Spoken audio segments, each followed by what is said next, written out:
What an honor to be here with you. And if this morning isn't a reminder what this is all about, I don't know how to do it. It's about people, right? I mean, I have a science background, a science degree, but it is all about the people in the end. The sustainability is continuing to come together. Every single disaster, 26 years in the Weather Service. I've seen Katrina, I've seen oil spills, Deepwater Horizon. I've worked so many events. Every single one of them becomes about people. And we're in the disaster zones ourselves. I remember going back to Katrina, I remember hurricanes where my family didn't have power for a week, and I have a small little generator that I started up. And I was in contact with the family, and I said, everybody okay? This is while giving briefings. This is while doing what we have to do with hurricanes. Yeah, everything's fine. The generator's running. Day one. Day two, how's it going? Everything's fine. We're okay. The generator's running the small refrigerator. We have cold water, and we have a radio. Everything's fine. Day two. Day three, generator's running. Wait a minute now. Generator's running after 3 days. I don't know. She goes, I don't know. I haven't touched it. It just keeps running. I said, I'm going to be a commercial for the best generator ever made. I don't know. Maybe power company. We need to consider this little generator. After 5 days, this generator ran. For my wife and my 3 kids, they had a fan and the refrigerator. I couldn't believe it. So it was weeks later. I was standing outside talking to some neighbors, and I told them the story about how this amazing generator kept going. They said, "Oh yeah, in the middle of the night, we kept sneaking to your house to fill it up with gas." Every disaster I've ever seen, Katrina, I was deployed to Samoa after the big tsunami. Every one of them, we become stronger afterwards because you have conferences and discussions like this. Does that make sense? And that's how you become stronger. So I wanted to really advocate for that. I wanted to give a perspective real quick about some of the science. Our agency, the National Hurricane Center, we cover from Europe, Africa. We had 18 storms in the Atlantic, very strong, and 17 and 19 very powerful. But even 2018, we had Florence and Michael, just constantly these rapid intensification storms that are just quick notice. They're fast and it's quick, but we don't always have these. And I did want to say, remember Lorenzo from last season, way out in the Atlantic?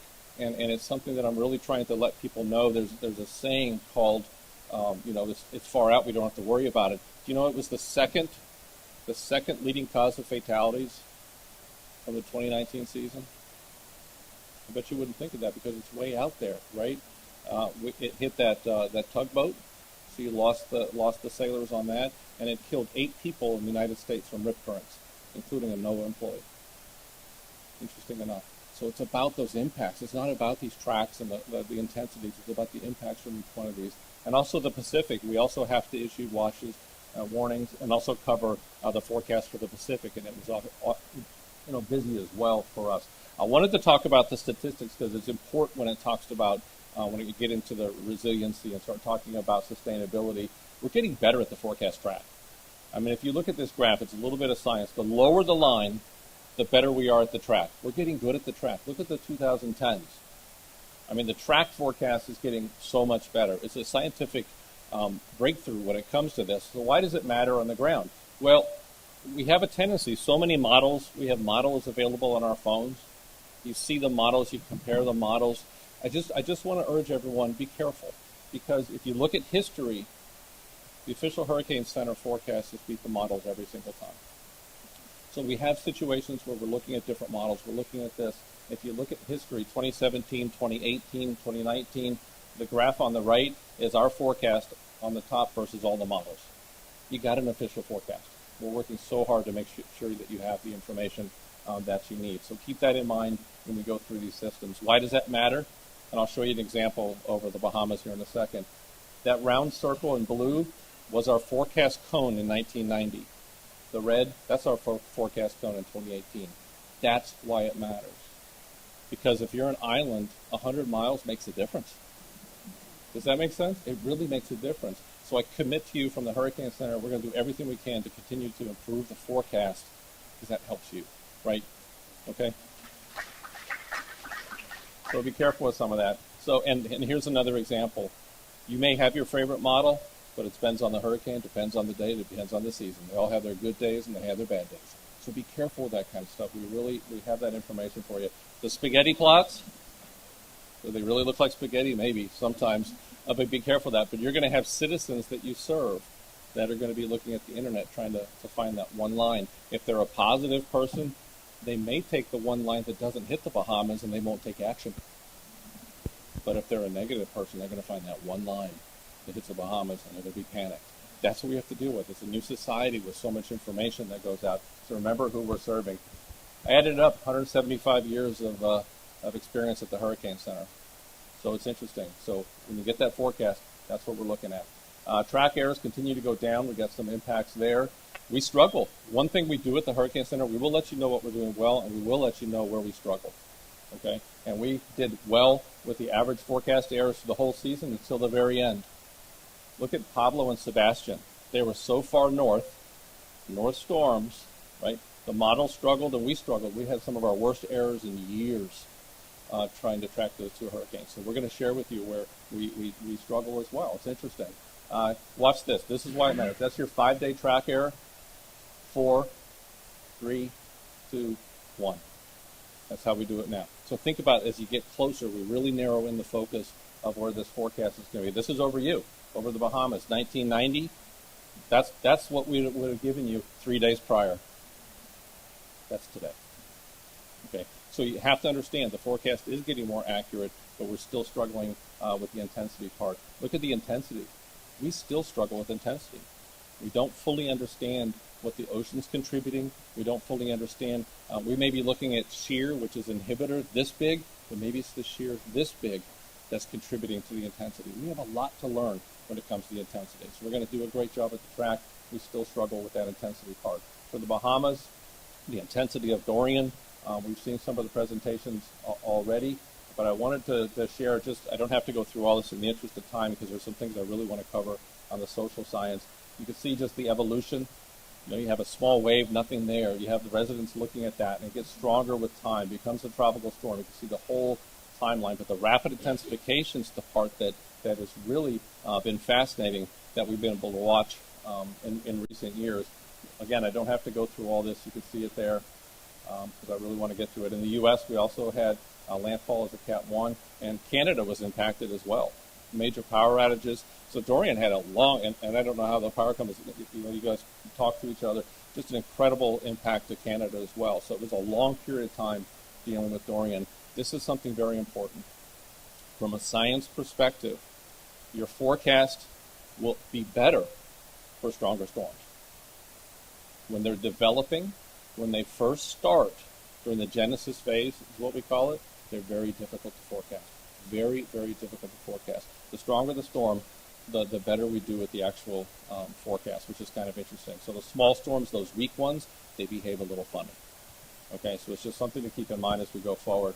There was a period of time, this is the genesis phase of Dorian. We had aircraft going in there. You think when we send the hurricane hunters at the Hurricane Center, we actually draw up the missions for the hurricane hunters. We talk about where they drop the drop zones. We plot out their missions, everything from the Hurricane Center. This was the most critical time for us. It wasn't when it's already developed. Remember, we do better when it's that. Here, there were 3 centers. There were 3 centers. We were tracking 3 different centers in Dorian. Why does that matter? Big time. Watch the 3 scenarios that could have happened with Dorian. One scenario, which all the models picked up on at the beginning, one scenario was to the very left of the cone, hitting land, Hispaniola, dissipating, and maybe not even reemerging as much. Isn't that interesting? That's scenario 1. Okay, but it dissipated, maybe some rain. Scenario 2, still some interaction with land. This was closer to the official forecast. Some weakening, but then a good chance to strengthen. 3 different centers, remember? That's why that genesis phase is so powerful. The 3rd scenario is what actually happened. There was a day we had the hurricane hunters in the actual genesis phase of Dorian. The center jumped to the north. We then knew which center was going to happen. We know this scenario was going to happen as well. That's when we updated the forecast. Once that jump occurred, more warm water, more time to be over the more warm water, slower movement, which means, remember the high pressure? The left, by the way, the scenario 1 and 2, you probably wouldn't have a stall over the Bahamas. Think about how sensitive that forecast is. On that right track, you got away from the steering currents, and that's when you had the stall over the Bahamas. Isn't that interesting? So all those scenarios were possible during that initial phase. That's tough forecasting, right? So that's kind of what happened in that third phase. We look at data. I don't have the data yet for Dorian. We're still collecting it. We have radar data on the aircraft with the U.S. Air Force, the NOAA hurricane hunters, and anything we have on the ground. We're comparing all this radar data during these phases. We have tons of data coming in. And the official forecast, if you look at the data, those are all the forecasts for Dorian. Not bad on the track. It was the intensity that was so difficult because the models were taking it over Hispaniola to tear it up, and that made it very difficult when you had that jump. So I'll say the models had a 100-knot error at 5 days out. Why? Because all the models had it over Hispaniola. The track was good. We still struggle over the intensity. At the time, 2.6 million people evacuated. There were warnings for this, by the way, similar track to Dorian. That's why I show it. Very similar track to Dorian, Hurricane Floyd. There were warnings up for South Florida, evacuations, lots of evacuations. This was Dorian. Because of the confidence in the forecast, 3 million people did not have to evacuate in the U.S. for Dorian. That's huge. And we have places to evacuate. If you're on an island, it's tougher. You don't have places to go. Right? All you got to do is seek high land, and that's not easy to do. So it's a bigger challenge, and we totally recognize that with time. That's the difference between the two cones from 1999 and 2019. So we are getting there. We have some new tools for you to use, and I'm going to announce a brand new one. This is the first time that we've announced it. I'll announce that here in a second. This is time of arrival graphics for you to use. It's the arrival of tropical storm force winds. So it's very important because once you get that in the power companies and others, this represents when it's too dangerous to be outside. Anybody, the lineman, if you got plywood, tropical storm force winds mean it's too dangerous to be outside. Even emergency services could be impacted. So we try to get this information out for people to see. This is the social science part of this. This is from 2012 back to 1963. Water, 90% of fatalities. We have the evidence, we have everything. Water is the result of 90% of fatalities in tropical systems. It's the water, sustainability, the dangers of water. That's what really we're looking at. In the U.S. is an interesting study. Over half of those in the United States were in automobiles. So out of that 3-minute warning, that's good. So there's only 40 more slides, so I'm going to do it. So automobiles. This is an important topic to what we've heard this morning. This is very important. People tend to say this all the time. Well, the storm has passed. I'm safe now, and that is not true. If you look at indirect fatalities, we're losing more people in the long term than we are directly from the hurricane in some situations. Okay, the number one cause of fatalities after the hurricane makes landfall, cardiac arrest. If you go back in time, it's cardiac arrest. It's health issues. It's getting help. And this is brand new information we put together this year. It's also, you start looking at who's most vulnerable. You're 8 times more likely to be a victim over 60 as under 21. Right? It's the elderly. They've got to really take care of the most vulnerable patients, the most vulnerable here. We have the data. And it's cardiovascular. You can see it there, and I'm going to rush to completion. And there's, by the way, this is an interesting stat. We actually lose people during the evacuation. Even the evacuation of stuff, evacuating a hospital. Yeah, you're saving lives, but it's risky business as well. Okay, it's interesting. So timelines, I encourage everybody to be careful with this. Some you'll have lots of time coming off the African coast. You have 10 days to get ready. Okay, you work your plans. Maybe your 5-day plan feels comfortable, right? Be careful of these. You may have 3-day notice. Please work your plans. Take your plan, cut it in half, rework it as if you have half the amount of time. I really urge everybody to be careful with that. I want to say this also real quick. There's been 4 Category 5s. 4 Category 5s that have hit the United States in history that we have recorded. Interesting enough, this is the continental U.S. in this particular study. Every one of them was a tropical storm 3 days prior. Rapid intensification. You got to be ready. You got to ramp up those plans because history says what we have to do. Okay, in the interest of time, I'm going to wrap up towards the end. You can see the social media is so important, and be careful because there's lots of different types of social media. My kids tell me Facebook's for old people. Oh, so those students were like, TikTok, I have no idea what that stuff is. That's where the young people are getting information. Consider all the variability of even the social media. My kids are using Instagram. They don't use Facebook just because I use it.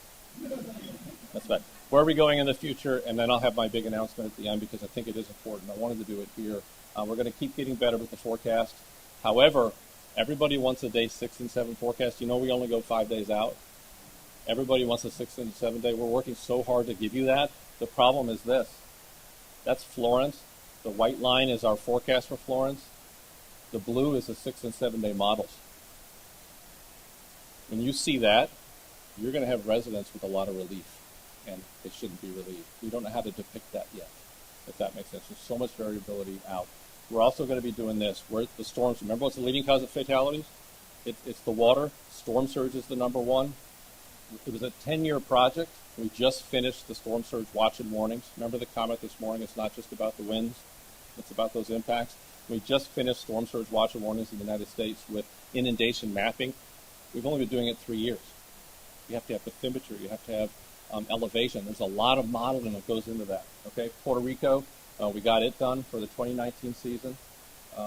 Southern California for this season. And we're moving to put it out to 72 hours. But here's the bottom part. This is the first place that I've told anybody about this brand new project. And I wanted to do it here because it was special to do that. We're getting the data. We had a pilot project in the Dominican Republic and Haiti, 2018, 2019. Proofs of concept that we can even do it. Right, this is all brand new. All brand new. Belize and Yucatan, 2021. And then red here I wanted to announce today for the Bahamas. We're going to start the project in 21. We hope to be done in 23. Cross my fingers, it's a lot. We'll have storm surge capability, inundation, and the ability to issue watch and warnings for the Bahamas.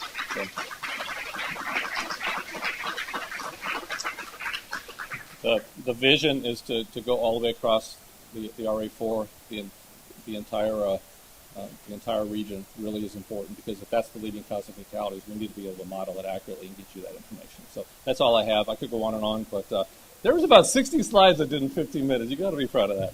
So anyway, thank you very much.